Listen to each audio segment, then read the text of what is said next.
বাঙালিদের প্রতিদিনের খাদ্যাভ্যাসে ডাল অত্যন্ত গুরুত্বপূর্ণ একটি পদ। ডালকে প্রায়শই গরিবের আমিষ বলা হয়। প্রোটিন ছাড়াও ডালে পর্যাপ্ত শর্করা, চর্বি ও খনিজ লবণ থাকে। এতে গমের তুলনায় প্রায় দ্বিগুণ ও চালের তুলনায় প্রায় 3 গুণ প্রোটিন রয়েছে। বাজারে অধিকাংশ নিত্যপণ্যের দাম এখন উচ্চমূল্যে স্থিতিশীল।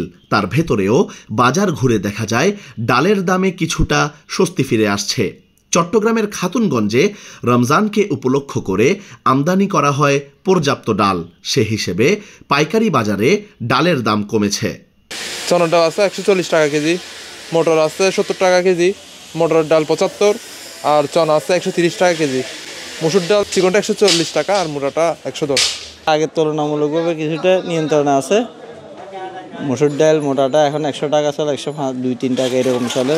চিকনটা 130-35 টাকা, কোয়ালিটির উপর নির্ভর করতেছে। বিভিন্ন প্রকার ডালের সাথে ছোলার দামেও ফিরেছে স্বস্তি। 1 মাসের ব্যবধানে বস্তা প্রতি বিভিন্ন মানের ছোলার দাম কমেছে প্রায় 700 টাকার মতো। মুগ ডাল 140 টাকা বিক্রি করতেছে, এখন একটু দাম কমছে।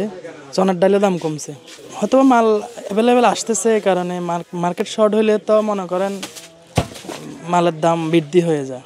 ডালের দাম তো কমছে, প্রতি কেজিতে মনে করেন 2-4 টাকা করে কমছে। তবে খুচরা বাজার ঘুরে দেখা যায় ভিন্ন চিত্র। খুচরা বাজারে কিছু কিছু দোকানে ডালের দাম কমলেও কিছু দোকানে ডাল বিক্রি হচ্ছে আগের দামেই।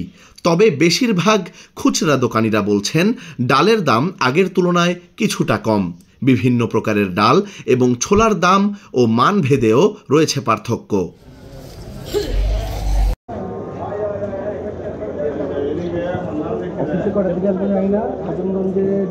রপ্তানি বেশি হওয়ার কারণে এখানে বাজার কমে যাচ্ছে। এখানে চাহিদার তুলনায় মাল বেশি আমদানি হয়েছে, এই জন্য আপনার প্রতিনিয়ত মালের দাম কমে যাচ্ছে।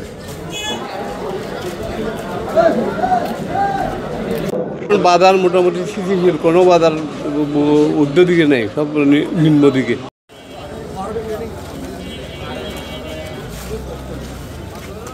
দ্রব্যমূল্যের ঊর্ধ্বগতির ভেতরেও ডালের বাজারে কিছুটা স্বস্তি দেখা যাচ্ছে। এই মুহূর্তে পাইকারি এবং খুচরা উভয় প্রকার ডাল ব্যবসায়ীদের সাথে কথা বলে আমরা জানতে পারলাম ডালের বাজার এখন কিছুটা স্বস্তিদায়ক, দাম আগের তুলনায় কমেছে। আবির আহমেদ, কালের কণ্ঠ, চট্টগ্রাম।